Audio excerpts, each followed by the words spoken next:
गांधीनगर नाम का एक छोटा सा गांव था। गांव में बड़ा सा बाजार लगता था और बाजार में अक्सर भीड़ लगा करती थी। गर्मियों के मौसम में ये सारी भीड़ बलदेव के पेप्सी के दुकान पर लगी रहती थी। अरे बलदेव काका, मुझे ऑरेंज वाली पेप्सी दे दो। मुझे येलो वाली। और मुझे लाल वाली। बच्चे हो या बड़े, सभी को बलदेव की पेप्सीज बहुत पसंद आती थी और बलदेव पूरी ईमानदारी से पेप्सी बनाया करता था। अच्छा फिल्टर पानी, साफ चीनी और साफ सुथरे तरीके से वो जूस बनाकर उन्हें प्लास्टिक की थैलियों में भरा करता था। बलदेव की 1 रुपए वाली पेप्सी बहुत बिका करती थी। कुछ ही देर में उसका सारा स्टॉक खत्म हो जाया करता था। अरे काका, पेप्सी है क्या? नहीं बेटा, सब खत्म हो गई, अब कल आना। बलदेव की दुकान के सामने पवन की दुकान थी। पवन आइसक्रीम बेचता था, पर गर्मियां होने के बावजूद भी उसकी आइसक्रीम्स बिक नहीं रही थी। पता नहीं ये बलदेव अपनी पेप्सी में क्या मिलाता है जो सारे गांव वाले सिर्फ इसी की पेप्सी पिया करते हैं। 1 रुपए वाली पेप्सी में भला क्या स्वाद होगा? मेरी तो आइसक्रीम तक खराब हो रही है। स्वाद का तो पता नहीं, पर वो आइसक्रीम से सस्ती है, शायद इसीलिए वो ज्यादा बिकती है। हाँ, हो सकता है। क्यों ना आप भी पेप्सी बेचना शुरू कर दें? अरे पर पेप्सी बनाएगा कौन? पेप्सी बनाने की जरूरत थोड़ी है। बाजार में बहुत सारी कंपनियां पेप्सी बेचती है, आप भी उनसे खरीद कर बेच सकते हो। सोच लो, बहुत मुनाफा होगा। वैसे आइडिया तो अच्छा है, कल ही शहर जाकर ढेर सारी पेप्सी खरीद लाता हूँ। ठीक है। अगली सुबह पवन शहर से ढेर सारी जूस वाली पेप्सीज ले आया और उसने वो सब अपने फ्रिज में रख दी। अच्छा किए, अब एक बाहर बोर्ड लिख दो कि यहाँ पेप्सी मिलेगी। ठीक है। पवन ने एक बोर्ड पर लिखा कि यहाँ पेप्सी मिलेगी और ये बोर्ड अपनी दुकान के बाहर लगा दिया। कुछ देर बाद एक छोटे बच्चे ने वो बोर्ड पढ़ा। यहाँ पेप्सी मिलेगी। काका, कौन कौन से कलर है? सब कलर है, तुम्हें कौन सा चाहिए ये बताओ। मुझे तो एक येलो वाली और एक ऑरेंज वाली चाहिए। पवन ने उस बच्चे को 2 पेप्सी के पैकेट्स थमा दिए। वो बच्चा वही खड़े खड़े पेप्सी पीने लगा। ये तो बढ़िया है, मजा आ गया। ये लो, एक और पेप्सी मेरी तरफ से फ्री। जाकर अपने दोस्तों को भी बताना, मेरी दुकान में पेप्सी मिलती है। हाँ हाँ काका, जरूर बताऊंगा। और पवन का ये फंडा काम कर गया। वो बच्चा दौड़ते हुए गांव में गया और कुछ देर बाद अपने कुछ दोस्तों के साथ लौटा। यही वो दुकान है। मुझे भी 2 ऑरेंज वाली चाहिए और मुझे 3 लाल वाली। पवन ने सबको पेप्सी दे दी और बस तब से कई लोगों ने पवन की दुकान से पेप्सी खरीदी। आज तक गांव वालों ने बस बलदेव की पेप्सी चखी थी, पर आज उन्हें कंपनी का स्वाद भी अच्छा लगने लगा था। अरे वाह, ये काले रंग वाली पेप्सी तो मैं पहली बार पी रहा हूँ।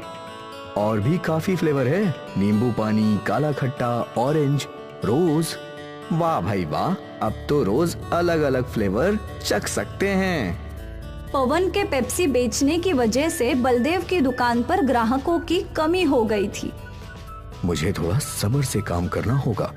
पवन ने नई नई पेप्सी बनानी शुरू कर दी है, इससे गांव वाले उसकी दुकान पर जा रहे हैं, पर मुझे यकीन है कि वो सब लौटेंगे।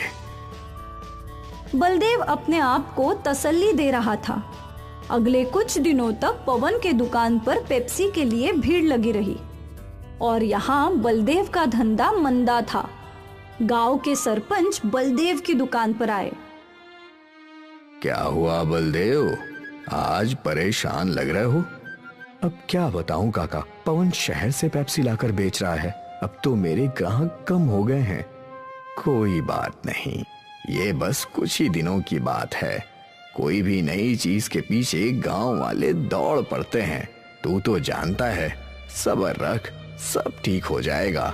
और मुझे यकीन है तेरी पेप्सी शहर की कंपनी वाली पेप्सी से अच्छी ही होगी। अब एक काम कर, मुझे 50 पेप्सी दे दे। आज शहर से मेरे पोता पोती आ रहे हैं। ठीक है सरपंच जी। बलदेव ने सरपंच जी को 50 पेप्सी दे दिए और वो खुशी खुशी वहाँ से चले गए। बलदेव अब भी दुखी था। सरपंच जी अपने घर पहुँचे और उन्होंने अपने पोते को एक पेप्सी दी। पापा, ये पेप्सी वगैरह अच्छी नहीं होती। इनमें इतनी मिलावट होती है जिससे बच्चे बीमार पड़ जाते हैं। बेटा, ये पेप्सी हमारा बलदेव खुद बनाता है, बिना मिलावट, साफ ढंग से।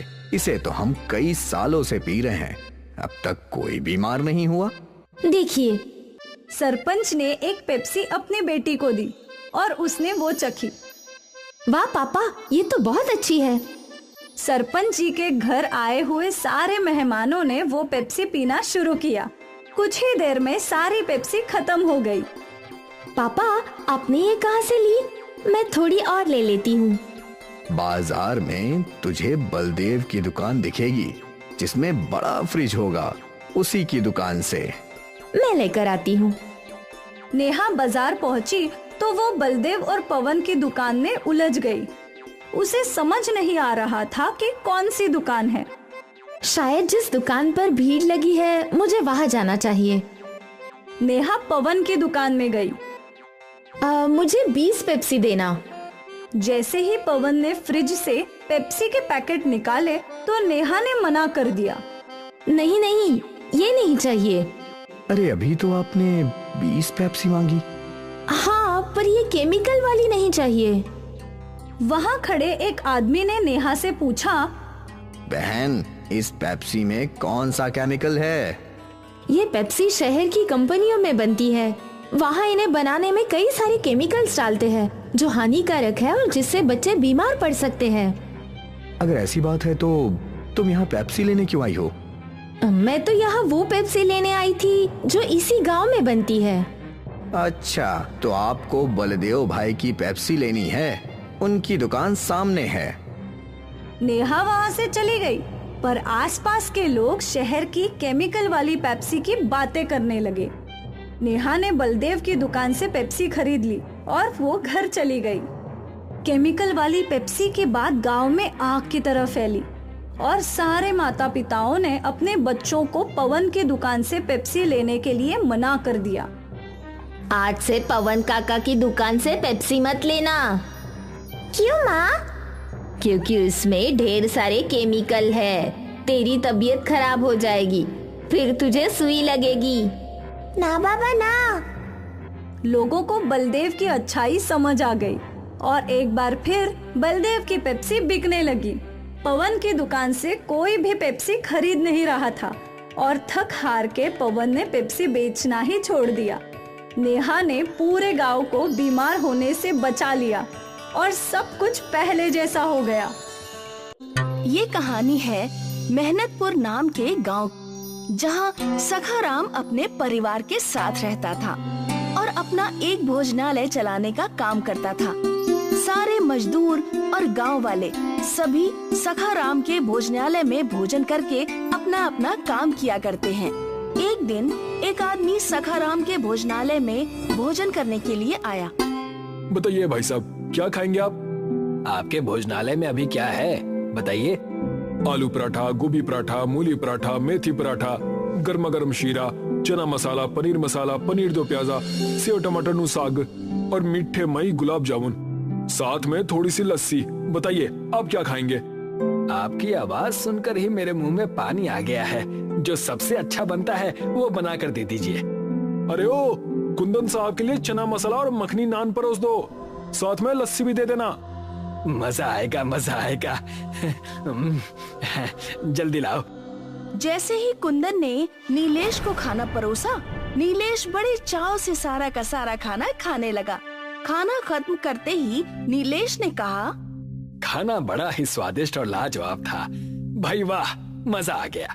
ये होता है असली खाना, वरना मेरी बीवी जो बनाती है उसमें तो कोई स्वाद ही नहीं होता है। उसे तो मैं गली के कुत्तों को खिला देता हूँ और बेचारे अगले दिन वो सारे कुत्ते बीमार हो जाते हैं।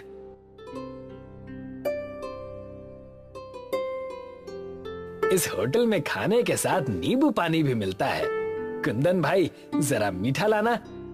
अरे रुको, वो पानी तुम्हारे हाथ धोने के लिए है, पीने के लिए नहीं। क्या बात कर रहे हो तुम?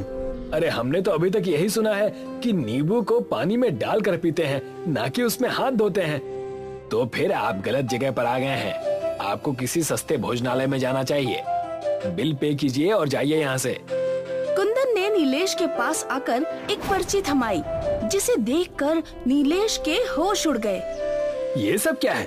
चना मसाला 300 रुपए और नान 70 रुपए। नहीं भाई, मैंने कोई पार्सल नहीं करवाया है, इतने पैसे नहीं होने चाहिए।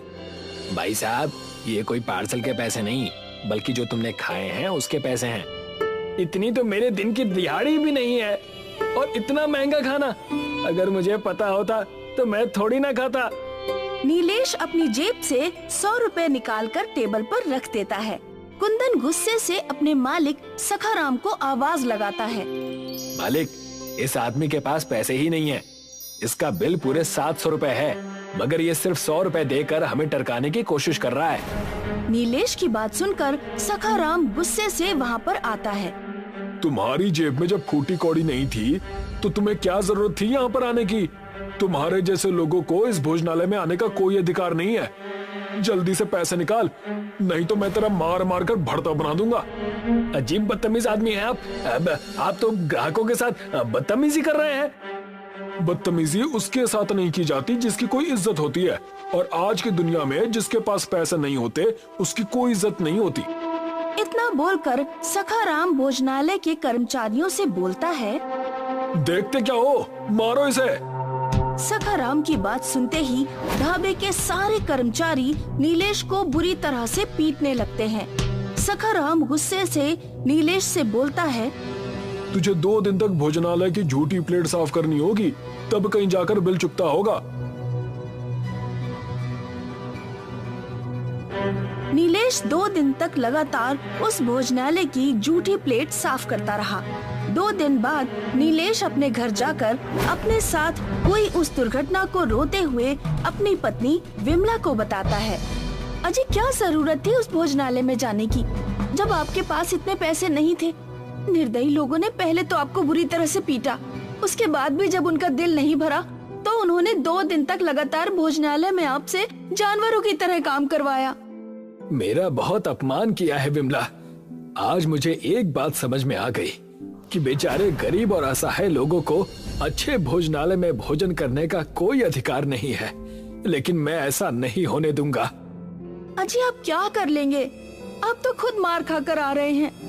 मैं अपना भोजनालय खुद बनाऊंगा और अपने गांव में एक ऐसा भोजनालय बनाकर तैयार करूंगा जहां हर गरीब को बहुत सस्ते में अच्छा भोजन मिल सके। आखिर गरीब के भी कुछ अधिकार होते हैं विमला।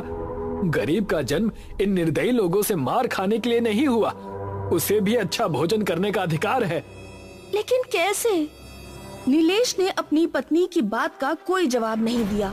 वो चुपचाप रात भर गहरी सोच में गुम रहा। अगली सुबह नीलेश गांव के हर घर में जाकर चंदा जमा करने लगा, मगर सब ने उसे अपमानित करके अपने घरों से भगा दिया। गांव का ही एक आदमी नीलेश का मजाक उड़ाते हुए बोला, पागल हो गए हो क्या? अरे कोई काम धंधा करो। ये अचानक तुम्हारे अंदर गरीबों के प्रति इतना प्रेम कैसे जागृत हो गया? उसके लिए तो देश के नेता ही काफी हैं। ये कैसी बात कर रहे हो तुम? मैं जो कुछ भी कर रहा हूँ गांव की भलाई के लिए कर रहा हूँ। हमारे गांव का नाम मेहनतपुर है। हमारे गांव के वासी दिन भर मेहनत में जुटे रहते हैं और उन्हें ढंग का एक वक्त का भोजन भी नहीं मिल पाता। तुम मेरा साथ देने की बजाय मुझे उल्टा अपमानित कर रहे हो। हाँ, क्योंकि तुम दिन में मुंगेरी लाल के सपने देख रहे हो। मेरे भाई, ऐसा सिर्फ फिल्मों में होता है, मगर वास्तविकता इससे बहुत अलग है। और मुझे एक बात बताओ नीलेश, एक बार को मान लिया जाए कि तुम अपने मकसद में सफल भी हो गए, तो 1 रुपए की थाली कब तक तुम गरीब लोगों को खिला पाओगे? ये पूरी तरह से असंभव है।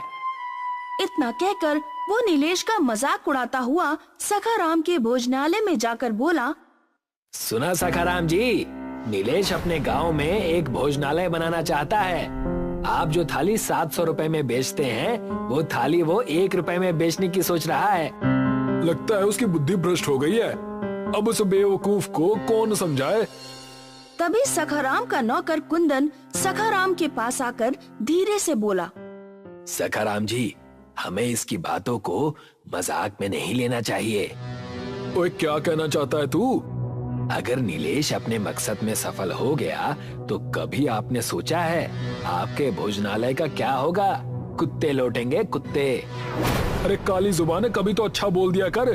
तेरे मुंह से जब भी निकला है हमेशा उल्टा सीधा ही निकला है। चिंता मत कर, इस गांव का मुखिया मेरा बहुत अच्छा दोस्त है, वो नीलेश को अच्छी तरह से समझा देगा।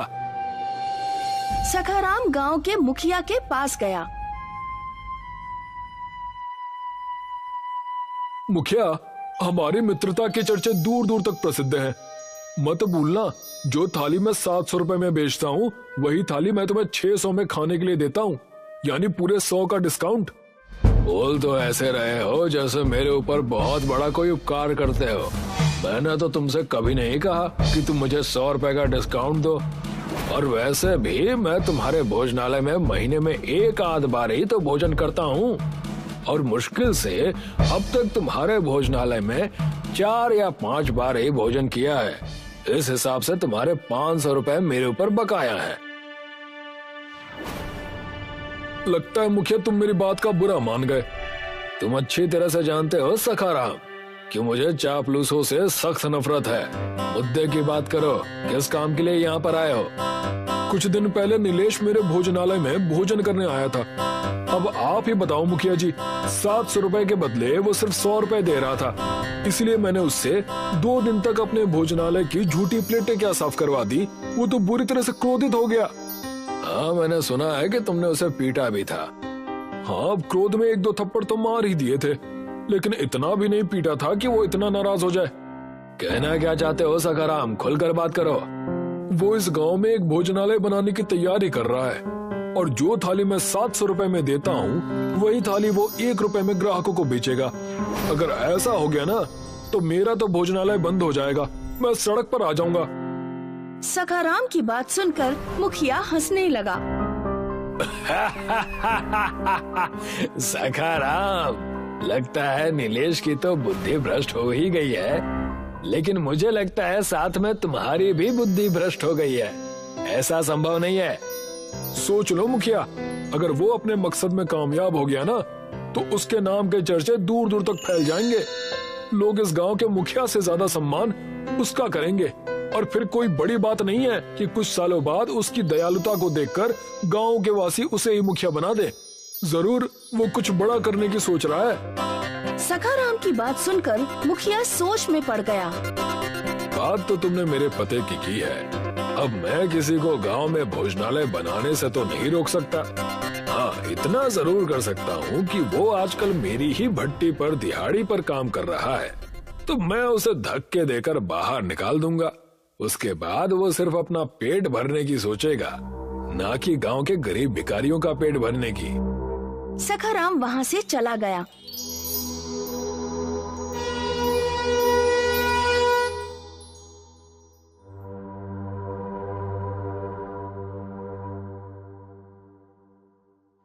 मुखिया ने उसी दिन नीलेश को काम से निकाल दिया। लेकिन मेरी गलती क्या है मुखिया जी? तेरी गलती ये है कि तू गांव में भोजनालय बनाना चाहता है।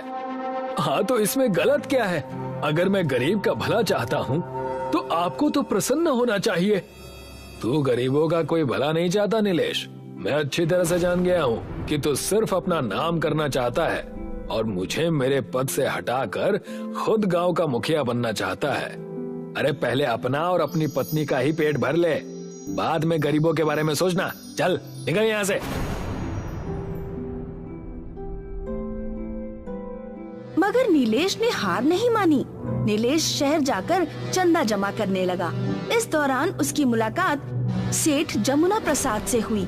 जमुना प्रसाद बेहद दयालु व्यक्ति थे।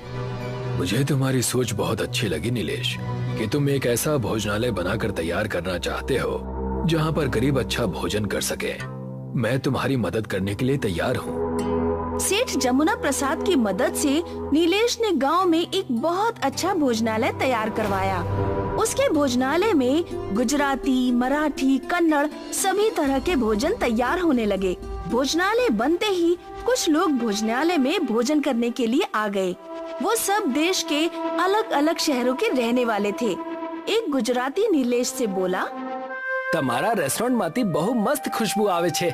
આ ખુશ્બુ સૂંઘીને હું પોતાને રોકી ના શક્યો।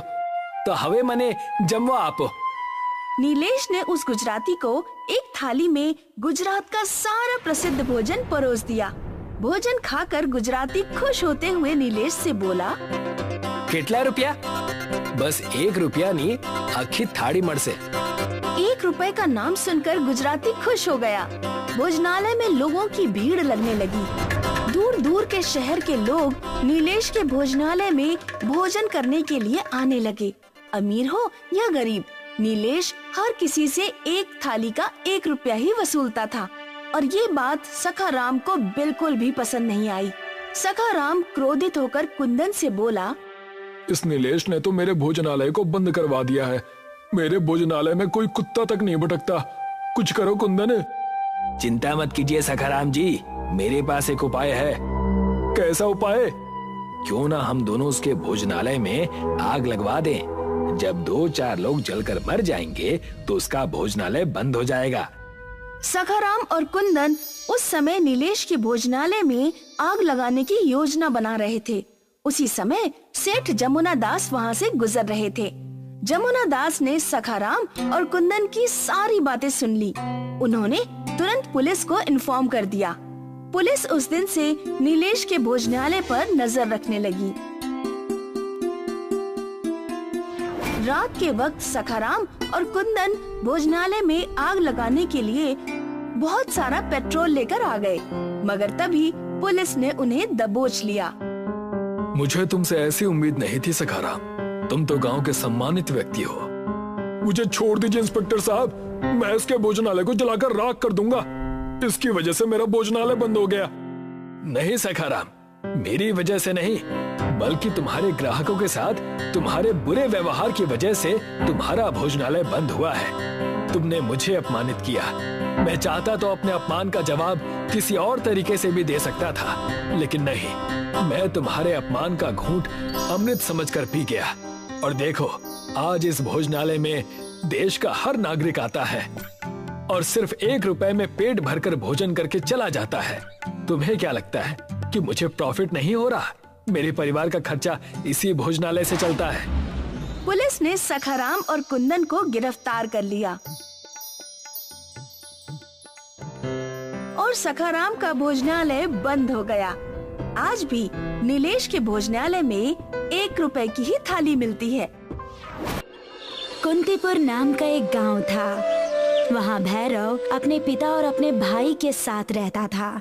बचपन में ही माँ के गुजर जाने की वजह से घर की सारी देखभाल भैरव को ही करनी पड़ती थी, इसलिए वो स्थानीय रेलवे में कूली का काम किया करता था। वैसे तो भैरव पढ़ा लिखा इंजीनियर था।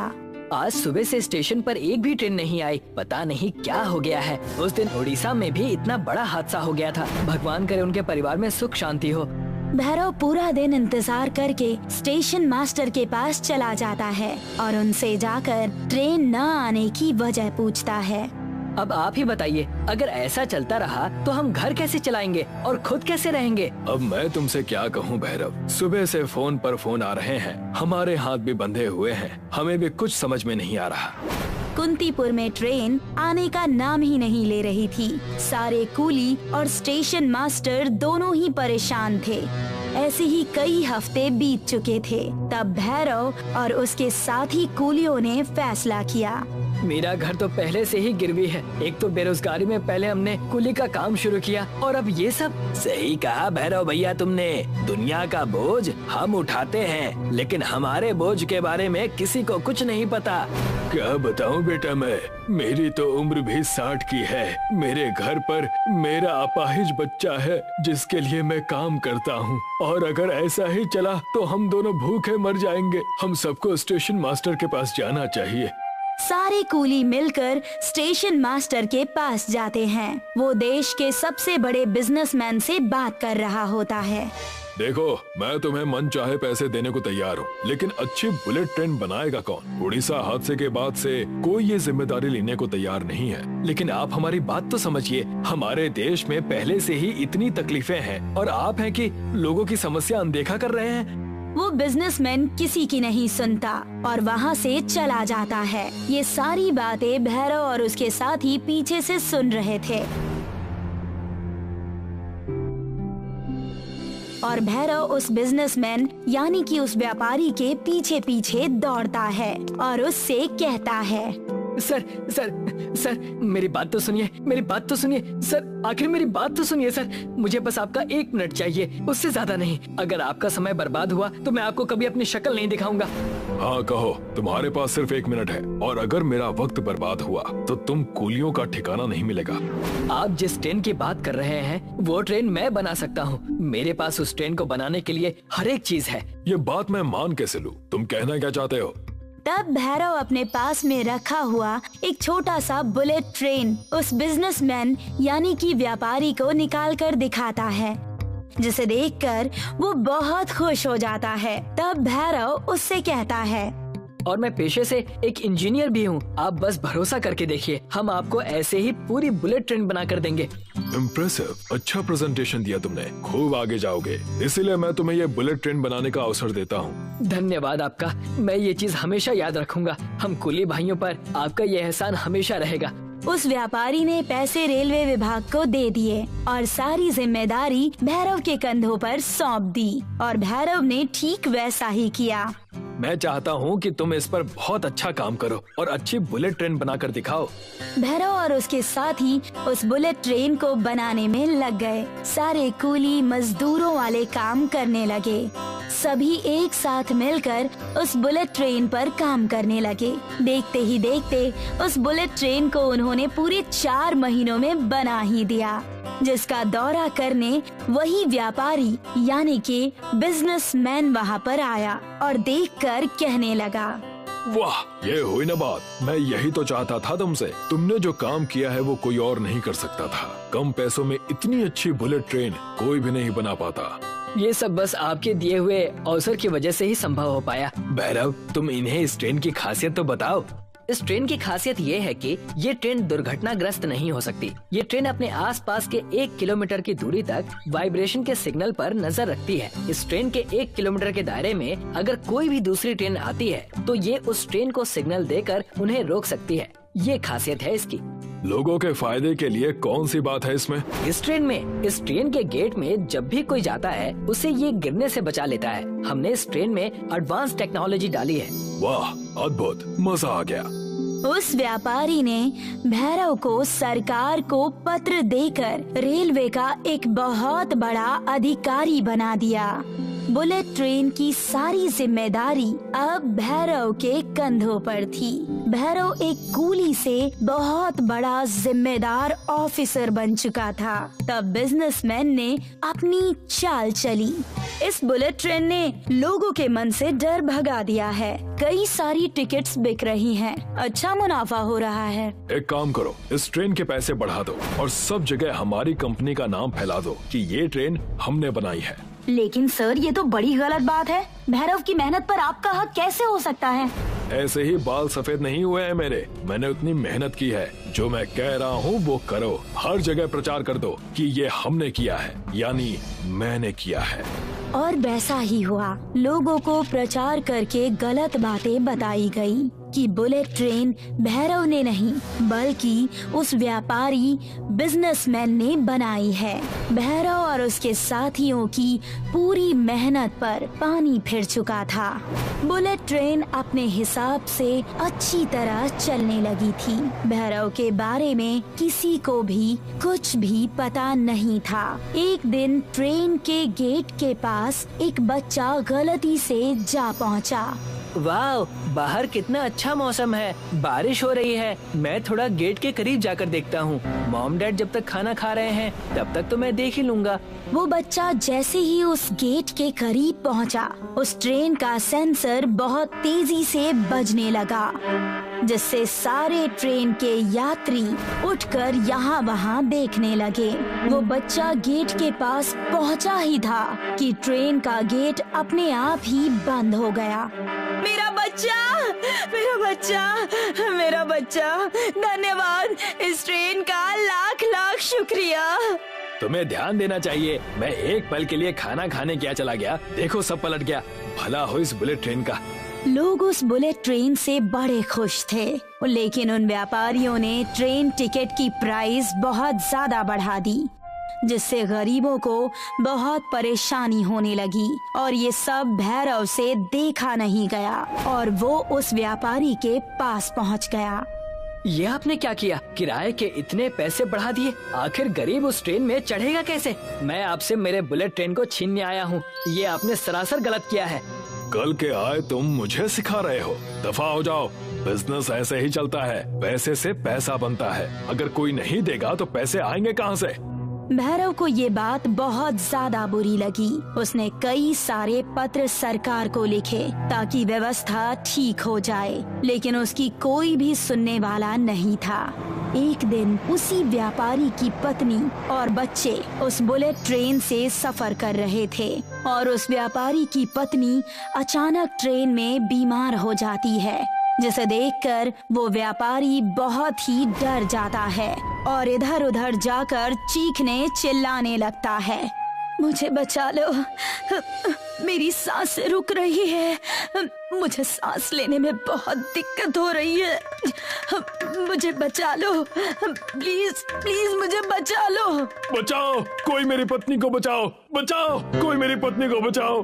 तब उस व्यापारी की नजर एक लाल रंग की बटन पर पड़ती है, जो कि डिब्बे के ठीक सामने ही थी। उस व्यापारी ने देर न करते हुए उस बटन को दबा दिया और जैसे ही उसने बटन दबाया, वो बुलेट ट्रेन नजदीकी रेलवे स्टेशन पर तुरंत ही रुक गई और रेलवे के सहकर्मी तुरंत उस व्यापारी के पास पहुंच गए। तब व्यापारी ने उनसे कहा, मेरी पत्नी की तबीयत अचानक खराब हो गई, कृपया करके इसे बचा लीजिए। रेलवे सहकर्मियों ने देर नहीं की और तुरंत ही उस व्यापारी की पत्नी को हॉस्पिटल ले जाया गया और उसकी जान बचाई गई। तब जाकर उस व्यापारी को अपनी गलती का एहसास हुआ और उसने भैरव से माफी मांगी। भैरव, मुझे माफ करना, मैंने अपनी जिंदगी की बहुत बड़ी गलती कर दी। ये सब भगवान की लाठी है जो मुझ पर बरस रही है, मुझे माफ कर दो। मैं आपको माफ सिर्फ एक ही कीमत पर करूंगा, जब आप इस ट्रेन के किराए को केवल 1 रुपए की करेंगे और ऐसी ही कई सारी ट्रेनें बनाएंगे। मुझे तुम्हारी सारी शर्तें मंजूर हैं। और वैसा ही हुआ। उस बिजनेसमैन ने कई सारे बुलेट ट्रेन भैरव से बनवाए और भैरव को रेलवे का बहुत बड़ा अधिकारी घोषित कर दिया और बुलेट ट्रेन का किराया घटाकर 1 रुपया कर दिया गया। 1 रुपए के बुलेट ट्रेन में अब सभी लोग सफर कर सकते थे, चाहे वो अमीर हो या गरीब। लोग खुशी खुशी बुलेट ट्रेन से अपना सफर तय करने लगे और तब उस बिजनेसमैन ने सभी को सच्ची बात बताई कि बुलेट ट्रेन का असली कर्ता धर्ता भैरव ही था और बिजनेसमैन ने भैरव को उसका क्रेडिट दिया। सभी लोग खुशी खुशी रहने लगे। बीजापुर एक छोटा सा गांव था। इस गांव के ज्यादातर लोग खेती का काम किया करते थे, पर कुछ ऐसे भी थे जिनके पास कोई पुश्तैनी जमीन नहीं थी, जैसे मोहन। मोहन एक गरीब इंसान था जो यहाँ वहाँ छोटे बड़े काम कर लिया करता था। कभी किसी के खेतों में मजदूरी तो कभी किसी गोदाम में मजदूरी। एक दिन मोहन घर लौटा तो उसकी पत्नी मालती बहुत खुश थी। क्या हुआ? मैंने आपके लिए नया काम ढूंढ लिया है, पगार 6000 है। इतना? पर कहाँ? बगल वाले गांव में एक पानी पूरी बनाने का कारखाना खुला है। उस कारखाने वाले को काम करने के लिए लोग चाहिए थे। मेरी जीजी ने आपकी वहाँ बात कर ली। वाह, ये तो बढ़िया है। अब हम दोनों को किसी चीज की चिंता नहीं होगी। बिल्कुल, मैं कल से ही काम पे जाऊंगा। हाँ। अगली सुबह मोहन घर से काम के लिए खुशी खुशी निकला। वो कारखाने पहुँचा। वहाँ 2-3 और लोग थे और मालिक उन सबको काम समझाने लगा। ये देखो, पहले इस मशीन में 10 किलो आटा, 100 ग्राम नमक और 2 लीटर पानी डालना है और ये बटन दबाना है। इससे ये मशीन आटा गूंदने लगेगी। आटा तो हाथ से भी गूंद सकते हैं ना, तो उसके लिए मशीन की क्या जरूरत? गूंद तो सकते हैं, पर जब हमें ज्यादा मात्रा में काम करना हो तो हर काम के लिए मशीन ही काम आसान बनाती है। जी, गौर से देखो, हरे बटन से मशीन शुरू होती है और लाल से बंद। ठीक है मालिक। फिर गूंदे हुए आटे के गोले बनाकर इस दूसरी मशीन में डालना है। इस मशीन से आटा चपटा होता है और गोल गोल कटकर निकलता है। जी, और फिर इन पानी पूरियों को बस तलने वाली मशीन में डालना है और जैसे ही ये फूल जाए इन्हें बाहर निकाल लेना है और फिर इस आखिरी मशीन की सहायता से पूरियों को प्लास्टिक में पैक करना है। किशोर, तुम आटे गूंदने की मशीन पे जाओ। विवेक, तुम चपाती करने वाली मशीन पर। सदैव, तुम पूरी तलो और मोहन, तुम पैकिंग करो। हर हफ्ते तुम लोग अलग अलग मशीन पर काम करोगे। दिन में 6 घंटों की ड्यूटी है बस। ठीक है मालिक। और बस उस दिन से मोहन दूसरे लोगों के साथ उस पानी पूरी के कारखाने में काम पर लग गया। मोहन और मालती बहुत खुश थे। अब उन्हें पैसे की और खाने की परेशानी नहीं थी और महीने के आखिर में मोहन की तनख्वाह आने वाली थी। मोहन भी हंसी खुशी कारखाने में काम करने लगा। धीरे धीरे वो पानी पूरी की पूरियां बनाना सीख गया। अगले 6 महीनों तक मोहन आराम से पानी पूरी के कारखाने में काम कर रहा था। फिर एक दिन कारखाने का मालिक परेशान होकर कारखाने में आया। कल से तुम सबको काम पर आने की कोई जरूरत नहीं है। पर क्यों मालिक? क्योंकि मेरे पास पैसे नहीं है तुम सबकी तनख्वाह के लिए। मेरे कई व्यापारियों ने पैसे नहीं चुकाए। पिछले 2 महीनों से मैं सब झेल रहा था, पर अब आगे मैं नहीं कर पाऊंगा। कल से तुम सब कोई और काम ढूंढ लो। ये सुनकर सारे मजदूर निराश हो गए और मोहन भी। मोहन को फिर से छोटे बड़े काम करने पड़ेंगे और पैसों की तंगी भी झेलनी पड़ेगी। ये सोचकर ही उसका मन बैठ गया। खैर, मोहन घर आया और उसने ये सारी बातें मालती को बताई। आप फिक्र मत कीजिए, आपको कोई और काम मिल जाएगा। मोहन निराश था। अगले कुछ दिनों तक मोहन काम की तलाश में यहाँ वहाँ भटकता रहा और उसे कहीं कोई काम नहीं मिला। वो मायूस हो गया। समझ नहीं आ रहा है कि अब क्या करें। मुझे और कोई काम आता भी तो नहीं है सिवाय पानी पूरी के पूरी बनाने के। तो आप वही क्यों नहीं करते? मैं समझा नहीं। आपको पानी पूरी बनाना आता है और मुझे रगड़ा और पानी बनाना। हम दोनों मिलकर पानी पूरी का ठेला डाल सकते हैं। हाँ, पर गांव में इतने सारे पानी पूरी के ठेले तो हैं, फिर लोग हमारी पानी पूरी क्यों खाएंगे? हम दाम गिरा देंगे और क्या। 10 रुपए के बदले 8 रुपए की प्लेट करें तो? उससे भी अच्छा अगर हम 1 रुपए की पानी पूरी बेचे तो? 1 रुपए की कैसे बेच सकते हैं? 1 रुपए की एक पानी पूरी, ग्राहक जितना मर्जी खाए। तो क्या हमें मुनाफा होगा? हाँ होगा ना। हम पूरियां खुद बनाएंगे और बाकी सारा सामान भी हमें लगभग आधा मुनाफा होगा। तो फिर देर किस बात की, कल ही कोशिश करके देखते हैं।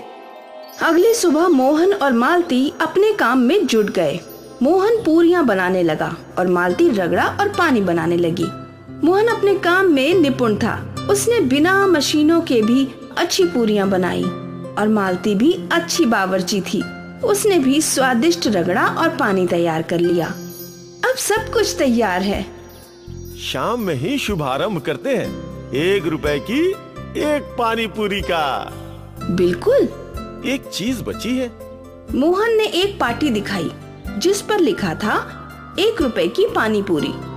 ये अच्छा है। शाम को मोहन और मालती ने बाजार के किनारे अपना पानी पूरी का ठेला लगाया और वो पाटी भी टांग दी। उस पाटी को देखकर एक बच्ची उनके पास आई। 1 रुपए की पानी पूरी? सच्ची? हाँ, 1 रुपए की 1 पानी पूरी। अरे वाह! बच्ची ने अपनी जेब देखी। मेरे पास 4 रुपए हैं, मुझे 4 रुपए की पानी पूरी दीजिए। मोहन ने उस बच्ची को 4 पानी पूरी दे दी। वाह, बहुत अच्छी है काका, मैं अपने दोस्तों को भी बताऊंगी। उस बच्ची ने पानी पूरी खाई और दौड़ पड़ी। कुछ देर बाद वो कई और बच्चों को अपने साथ ले आई। मुझे 2 पानी पूरी चाहिए। मुझे 3। मुझे 5। मोहन और मालती ने बच्चों से पैसे लिए और उन्हें पानी पूरी दे दी। बच्चे पानी पूरी बड़े चाव से खा रहे थे। बच्चों के बाद कुछ और बड़े लोग भी मालती और मोहन के पास पानी पूरी खाने के लिए आए। वाह, ये पूरियां तो बहुत स्वादिष्ट हैं। मजा आ गया। इतनी स्वादिष्ट और सस्ती पानी पूरी शायद ही कहीं होगी। लोग 1 रुपए की पानी पूरी खाने के लिए टूट पड़े। मालती और मोहन पानी पूरियां बनाए जा रहे थे और लोग खा रहे थे, और तब तक ग्राहक थे जब तक उनकी सारी पानी पूरी खत्म नहीं हो गई। बाप रे, मुझे नहीं लगा था कि इतनी भीड़ आएगी। मुझे भी। और जब उनका ध्यान पैसों पर गया तो पैसे देखकर वो दोनों खुश थे। काफी अच्छी कमाई हुई है आज। हाँ। अगले दिन मालती और मोहन ने ज्यादा पानी पूरियां बनाई और पिछले दिनों की तरह आज भी 1 रुपए की पानी पूरी खाने के लिए ग्राहकों की कतार लग गई और कुछ ही घंटों में उनका सारा सामान खत्म हो गया। 1 रुपए की स्वादिष्ट पानी पूरी ने तहलका मचा दिया। ग्राहकों को स्वाद के साथ साथ दाम भी भा गया था और मालती और मोहन की अच्छी खासी कमाई होने लगी थी। उन दोनों की आर्थिक समस्या सुलझ गई और देखते ही देखते मोहन ने अपना पूरियों का कारखाना खोल लिया। पर उसने 1 रुपए की पानी पूरी बंद नहीं की। आज भी उसकी दुकान पर 1 रुपए की पानी पूरी खाने के लिए भीड़ उमड़ती है। 1 रुपए की पानी पूरी के आइडिया ने मोहन और मालती को अमीर बना दिया। अब वो बहुत ज्यादा सुखी थे और ये सब 1 रुपए की पानी पूरी की वजह से। किसने सोचा था कि एक छोटा सा आइडिया इतना बड़ा बदलाव ला सकता है। ललित एक बड़ी बेकरी में काम किया करता था। वो केक और बिस्किट्स बनाया करता था। सर, चॉकलेट केक्स तैयार है। अब बटरस्कॉच पेस्ट्रीज तैयार करूं? अरे नहीं नहीं, आजकल बटरस्कॉच पेस्ट्रीज की डिमांड कम हो गई है। अब से हम एक दिन छोड़ के एक दिन बटरस्कॉच पेस्ट्रीज बनाएंगे। ओके, ठीक है सर। एक काम करो, तुम अब चॉकलेट केक्स बना लो। ठीक है सर। धीरे धीरे बेकरी का काम कम होने लगा था और कुछ गिने चुने ही प्रोडक्ट ललित बनाया करता था। समय के साथ बेकरी का मुनाफा घट गया और अब बेकरी के मालिक ने बेकरी को बंद करने का निर्णय ले लिया। ललित, तुम तो जानते हो धंधे में मंदी है, मुनाफा निकल ही नहीं रहा, इसीलिए अगले हफ्ते से हम ये बेकरी बंद कर रहे हैं। तुम कहीं और काम ढूंढ लो, ठीक है? ये सुनकर ललित का मन बैठ गया। कितनी मुश्किल से उसे इस बेकरी में नौकरी मिली थी और अब बेकरी ही बंद हो रही थी। उस दिन ललित मायूस घर लौटा। क्या बात है, इतने परेशान क्यों हो? कुछ नहीं यार, इतनी मुश्किल से ये नौकरी मिली थी, अब ये भी जा रही है। पर क्यों? अरे बेकरी का धंधा कम हो गया है, इसलिए मालिक बेकरी बंद कर रहे हैं। ये हफ्ता आखिरी है यार। हे राम, अब क्या होगा? और क्या होगा, फिर से काम की तलाश में यहाँ वहाँ भटकना होगा। उम्मीद है आपको जल्द ही नौकरी मिल जाए, क्योंकि कुछ दिनों में बच्चों की स्कूल शुरू होने वाली है, फिर उनकी फीस वगैरह। हाँ हाँ, मुझे याद है। ललित और दर्शना दोनों परेशान थे। अगले दिन ललित नौकरी की तलाश में एक दूसरी बेकरी में गया। सर, क्या आपके यहाँ कोई वैकेंसी है? मुझे केक बिस्किट बनाने में 10 सालों का तजुर्बा है। अरे नहीं भाई, हमारे यहाँ कोई नौकरी नहीं है। ठीक है सर। ललित उदास होकर यहाँ से चला गया। वो अपने काम पर गया और भारी मन से काम करने लगा। आज उसकी नौकरी का आखिरी दिन था। कल से वो बेकरी बंद होने वाली थी। पूरा दिन काम करने के बाद शाम में वो मैनेजर के पास गया। ललित, ये लो तुम्हारा अभी तक का हिसाब। क्या तुम्हें कोई और नौकरी मिली? नहीं सर। चिंता मत करो, मैं तुम्हारे लिए कहीं बात करता हूँ, तब तक तुम भी देखते रहो। उम्मीद है तुम्हें जल्दी नौकरी मिल जाएगी। जी सर, ठीक है। ललित अपनी पगार लेकर घर पहुंचा। उसने वो पैसे अपनी पत्नी को दे दिए। ये लो, इस बार थोड़ा तंगी से पैसे खर्च करना, अब पता नहीं कब नौकरी मिलेगी। दर्शना को समझ आ गया था कि ललित बहुत ही उदास है। ललित कई और बेकरियों में काम ढूंढने गया, लेकिन उसे कहीं भी कोई काम नहीं मिला। आखिर वो थक हार कर घर लौट आया। पापा आ गए, पापा आ गए। बच्चे खुश थे। वो काफी समय से ललित के लौटने का इंतजार कर रहे थे। क्या हुआ? आज मयंक का बर्थडे है, तो बच्चे आपकी राह देख रहे थे कि आप आओगे और केक बनाओगे। मैंने कहा था इन्हें कि शायद आज आप केक ना बना पाओ। अरे मेरे बेटे का बर्थडे है तो मैं केक क्यों नहीं बना पाऊंगा? केक की सामग्री के लिए भी तो ज्यादा पैसे चाहिए ना। अरे आज मैं सस्ती चीजों से बढ़िया केक बनाऊंगा, तुम सब देखते रह जाओगे। हाँ। ललित ने कुछ सामग्री इकट्ठी की और केक बनाना शुरू कर दिया। बच्चे गौर से उसे देख रहे थे। ललित ने केक का बैटर मिलाया, उसमें शक्कर और कुछ और चीजें डाली और फिर इस बैटर को एक प्लेट में डाल दिया। पापा, हम केक कैसे बनाएंगे? हमारे पास तो भट्टी है ही नहीं। अरे भट्टी नहीं है तो क्या हुआ, हमारे पास कढ़ाई और नमक तो है ना। ललित ने कढ़ाई में नमक भर दिया और उसमें वो केक की प्लेट रख दी और ऊपर से ढक्कन रख दिया। अब 20 मिनट में केक तैयार। बच्चे घड़ी के कांटे पर नजर गड़ाए बैठे थे। केक की सुगंध पूरे घर में फैल चुकी थी। जैसे ही 20 मिनट हुए, ललित ने ढक्कन हटाया और उनका केक तैयार था। ललित ने वो केक दूसरी प्लेट में निकाल लिया और फिर वो मैदे में शक्कर घोलकर क्रीम बनाने लगा और फिर इस क्रीम को केक पर सजा दिया। देखो, तैयार हो गया बढ़िया केक। पर पापा, आपने तो इसमें सारी घर की चीजें इस्तेमाल की। हाँ बेटा, इसीलिए तो ये सस्ता और किफायती है। खैर ये सब छोड़ो, अब मयंक का बर्थडे केक काटते हैं। आओ आओ। Happy birthday to you, happy birthday to you, happy birthday dear Mayank, happy birthday to you. Mayank ने अपना बर्थडे केक कट किया और सबको खिलाने लगा। वाह, ये तो बहुत बढ़िया है। पूरे परिवार ने वो केक बड़े चाव से खाया। ये केक आपने बहुत ही कम सामग्रियों में बनाया, इसलिए इसको बनाने में खर्चा भी कम होगा ना? हाँ, पर तुम ये क्यों पूछ रही हो? क्योंकि मैं सोच रही हूँ आप ऐसे ही केक बनाकर बेचे। बड़ा केक 100 रुपए और इस केक की पेस्ट्रीज बनाकर 1 रुपए में। क्या? छोटे छोटे केक की पेस्ट्रीज बनाकर 1 रुपए में बेच सकते हैं स्कूल के बाहर। बच्चों को ये बहुत पसंद आएंगी। हाँ, ये आइडिया तो बहुत अच्छा है, ये तो मैं कर ही सकता हूँ। वैसे भी कल से स्कूल शुरू होने वाला है, तो कल से ही इस 1 रुपए वाले केक को हम लोग बेचना शुरू करेंगे, ठीक है? ललित को पैसे कमाने का नया जरिया मिल गया। अगली सुबह ललित ने घर में केक बनाना शुरू किया, कढ़ाई में, और उस केक के छोटे छोटे टुकड़े भी काट लिए और उन सब को बड़े पतरे के डिब्बे में रख दिया। ये डिब्बा लेकर वो स्कूल के पास पहुंचा। आओ बच्चों, आओ आओ, 1 रुपए का केक, 1 रुपए का केक, 1 रुपए का केक, आओ आओ। 1 रुपए का केक सुनकर बच्चे ललित के पास दौड़ पड़े।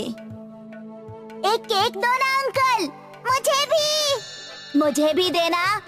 बच्चे ललित को पैसे देते गए और केक खरीदते गए। कुछ ही मिनटों में सारा का सारा केक खत्म हो गया। ललित ने काफी पैसे इकट्ठे कर लिए थे। वो खुश था। अगले दिन उसने ज्यादा केक बनाया और वो केक भी हाथों हाथ बिक गए। फिर ये सिलसिला चलता रहा। और देखते ही देखते ललित ने अपनी खुद की बेकरी खोल ली। उसके 1 रुपए वाले केक ने उसकी जिंदगी को नया पड़ाव दे दिया। कहाँ वो नौकरी की तलाश में था और कहाँ अब उसकी बेकरी में दूसरे लोग नौकरी कर रहे थे। ये पूरा सफर बस 1 रुपए वाले केक की वजह से तय हुआ। 1 रुपए वाला केक ललित की सफलता का रास्ता था।